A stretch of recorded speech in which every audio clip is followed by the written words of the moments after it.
अपने mobile phone की मदद से आवासीय प्रमाण पत्र बनाने के लिए सबसे पहला काम करना है, गूगल ओपन करना है, लिखना है आरटीपीएस।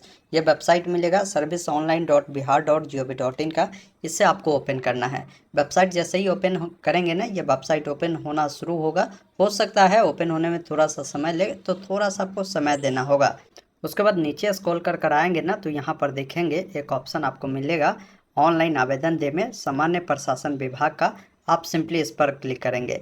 अब यहाँ पर देखिए फर्स्ट में ही मिलता है आवासीय प्रमाण पत्र का निर्गमन, जिस पर आपको क्लिक करना है। फिर पूछता है कि आवासीय प्रमाण पत्र आपको ब्लॉक स्तर से बनाना है या अनुमंडल स्तर से या जिला स्तर से। तो आपको सबसे पहला काम करना होता है, आपको अंचल स्तर यानी ब्लॉक स्तर से बनाना होता है। तो ऊपर में ही जो ऑप्शन मिलता है अंचल स्तर, जिस पर क्लिक करना है।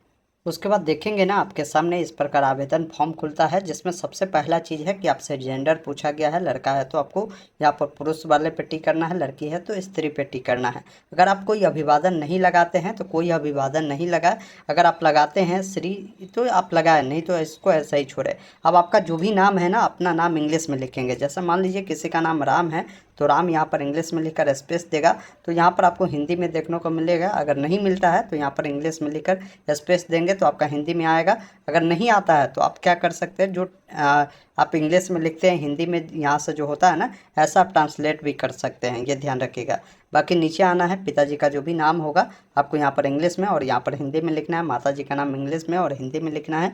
कोई अगर शादीशुदा है महिला, तो अपने हस्बैंड का नाम देना चाहती है तो यहाँ पर हस्बैंड का नाम देंगे इंग्लिश में और यहाँ पर हिंदी में। आपका जो भी मोबाइल नंबर है वो देना है। मोबाइल नंबर इसलिए भी देना है ताकि बन जाता है तो नंबर पर भी मैसेज आ जाता है कि बन चुका है, आप डाउनलोड कर लीजिए। ईमेल आईडी आपको यहाँ पर देना है। फिर बताएंगे कि आप किस राज्य के निवासी है, स्टेट को चुनेंगे। उस स्टेट के अकॉर्डिंग जो भी आपका ज़िला होगा, यहाँ पर ज़िला का सूची आ जाएगा, आप अपने ज़िला को चयन करेंगे। जो भी आपका यहाँ पर ब्लॉक होता है ना, अनुमंडल पूछता है तो अनुमंडल आपका जो भी होगा वो चुनेंगे। उसके बाद यहाँ पर आपसे ब्लॉक पूछता है तो ब्लॉक आपको चयन करना है। फिर नीचे आएंगे ना, तो पूछता है कि आप जो बिलोंग करते हैं वो ग्राम पंचायत में आता है या नगर निगम में आता है या नगर परिषद में आता है या नगर पंचायत में आता है, वो जानकारी आपको बताना है। अगर मान लीजिए ग्राम पंचायत में आता है तो ग्राम पंचायत आप यहाँ से सेलेक्ट करेंगे। जो भी आपका वार्ड नंबर होगा ना, यहाँ पर वार्ड नंबर बताना है।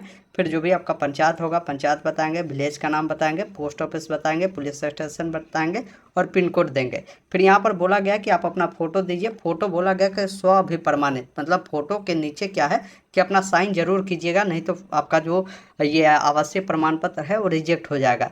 बाकी यहाँ पर आधार नंबर मांग रहा है तो यहाँ पर आधार नंबर नहीं दीजिए, आगे मैं अपलोड करना आपको बता दूंगा।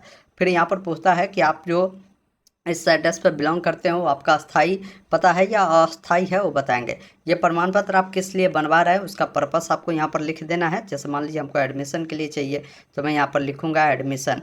बाकी आपका जो भी पर्पस हो लिखिएगा। बाकी नीचे आने के बाद ये जो कैप्चा कोड आपको मिल रहा है ना, उसको यहाँ पर फिल कर देना है ऊपर वाला को। और नीचे आकर एक ऑप्शन देखिए मिलता है प्रोसीड का, जिस पर क्लिक करना है। उसके बाद आपके सामने फॉर्म का प्रीव्यू आता है। एक बार अपनी तमाम जानकारी को देखें, जो भी भरा है वो सही है या नहीं है। जानकारी सही है तो नीचे आपको आना है। देखिए ऑप्शन आपको मिलता है 3 ऑप्शन।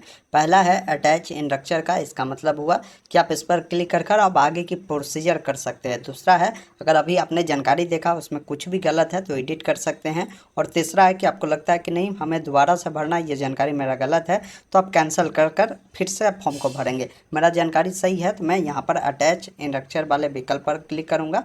आप जैसे ही इस पर क्लिक करेंगे ना, थोड़ा सा वेट करेंगे।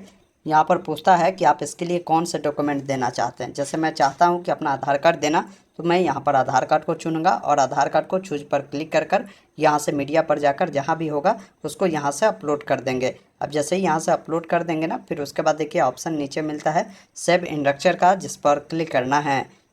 अब आपके सामने फॉर्म का फाइनल प्रीव्यू आएगा। इस फाइनल प्रीव्यू में आपको देखना है कि कोई जानकारी गलत तो नहीं है।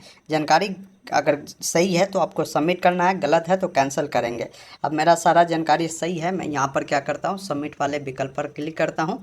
अब जैसे ही सबमिट वाले विकल्प पर क्लिक करेंगे ना, थोड़ा सा आपको वेट करना है। इस प्रकार देखेंगे आपका जो फॉर्म है सफलतापूर्वक सबमिट हो चुका है। अब इसका प्रिंट लेने के लिए आपको नीचे चले जाना है। एक ऑप्शन देखिए मिलता है एक्सपोर्ट टू पीडीएफ का, जिस पर आपको क्लिक करना है। अब जैसे इस पर क्लिक करेंगे ना, तो ये जो आपने ऑनलाइन अप्लाई किया है ना, ये पीडीएफ फॉर्मेट में डाउनलोड होना शुरू हो जाएगा। डाउनलोड जैसे ही हो जाएगा तो इस PDF को ओपन करेंगे तो ये भी बताएगा कि ये जो प्रमाण पत्र है आपको किस डेट को दिया जाएगा, वो डेट यहाँ से देख सकते हैं। अब इस डेट को अगर बन जाता है तो इसको डाउनलोड कैसे करना है, पुनः आपको RTPS के वेबसाइट पर ही आना है और यहाँ पर देखिए आप जब आएंगे ना तो काफ़ी सारे ऑप्शन आपको मिलते हैं। नीचे में देखिए एक ऑप्शन नागरिक अनुभाग का मिलता है, जिसमें देखिए एक ऑप्शन मिलता है सर्टिफिकेट डाउनलोड करें, जिस पर आपको क्लिक करना है। ये पॉपअप आएगा जहां पर आपको जो भी एप्लीकेशन नंबर जो कि BICC कर होगा वो डालेंगे, अपना नाम डालेंगे, कैप्चा कोड जो मिलेगा उससे फिल कर डाउनलोड सर्टिफिकेट पर क्लिक करेंगे। यहाँ से सर्टिफिकेट को भी डाउनलोड कर सकते हैं, बन जाएगा तो।